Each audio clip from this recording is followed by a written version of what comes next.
Dual daily நேஷனர்களுக்கு வணக்கம். இப்போ இன்றைக்கி வந்து இந்தியாவுடைய பாராளுமன்ற தேர்தல் நடக்குது. இன்றைக்கி வந்து தமிழ்நாட்டில் வந்து முதல் கட்டமாக வந்து 19ஆம் தேதி தேர்தல் நடக்குது. இதில் வந்து வாக்களிக்க வந்த தேனி தெற்கு மாவட்ட பாட்டாளி மக்கள் கட்சியோட செயலாளர் மரியாதைக்குரிய ஈஸ்வரன் வந்திருக்காரு. அவர் வந்து எங்கேருந்து வந்திருக்காரு, எவ்வளோ தூரத்தில் இருந்து வந்திருக்காருன்னு அவருடைய உரையை கேட்போம். என் பேர் ஈஸ்வரன், என்னுடைய சொந்த ஊர் கோகிலாபுரம். என்னுடைய வாக்கு இங்கே இருக்குது.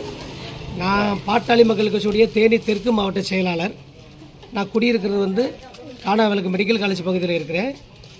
ஓட்டு போடுறது, வாக்களிப்பது ஒவ்வொரு குடிமகனுடைய கடமை அப்படின்ற ஒரு விஷயத்தை வலியுறுத்தும் வகையில் நான் ஓட்டு போட வந்திருக்கேன்.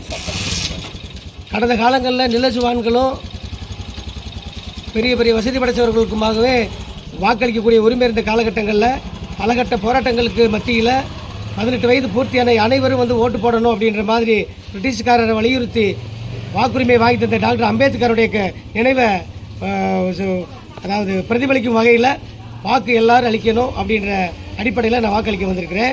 இந்த தேர்தல் இதுவரைக்கும் நான் சந்தித்த தேர்தல்களில் இந்த தேர்தல் பணம் இல்லாத வாக்காளர்களுக்கு பணம் கொடுக்காத தேர்தலாக நான் அடையாளம் காங்க ஆரம்பிக்கிறேன். இனி வர்ற காலங்களில் இதே மாதிரி இருந்துச்சுன்னா வாக்காளர்களுடைய வாக்குக்கு விலை நிர்ணயம் இல்லாமல் ஜனநாயக முறைப்படி வாக்களிப்பார்கள் என்பது வந்து உறுதிப்படுத்தப்படும்ன்ற விஷயத்தை நான் சொல்லிக்கிட்டு நன்றி. டியூல் டெய்லி நியூஸ் உங்களுக்கு வந்து என்னுடைய மனமார்ந்த நன்றியை தெரிவிச்சுக்கிறேன். ரொம்ப நன்றி. இப்போ வந்து இந்த தேர்தல் வந்து இதுவரையில் இல்லாத தேர்தலாக வந்து, அதாவது ஓட்டுக்கு பணம் கொடுக்காத ஒரு தேர்தலாக, ஒரு ஜனநாயக முறைப்படி நடக்கிறத இந்த தேர்தல் வந்து தொடர்ந்து நடத்தணுன்றத அரசுக்கு வந்து இவரோட கோரிக்கையாக வச்சிருக்காரு. அதை இவர் வலியுறுத்துறாரு. இதவே வந்து டியூல் டெய்லி சார்பாகவும், ஏன்னா அப்போதே வந்து சமூக பணி செய்கிறவங்க, சமுதாய பணி செய்கிறவங்க, சோசியல் அதாவது தன்னார்வ சேவை செய்கிறவங்க அனைவருக்கும் இதில் வாய்ப்பு கிடைக்கும்.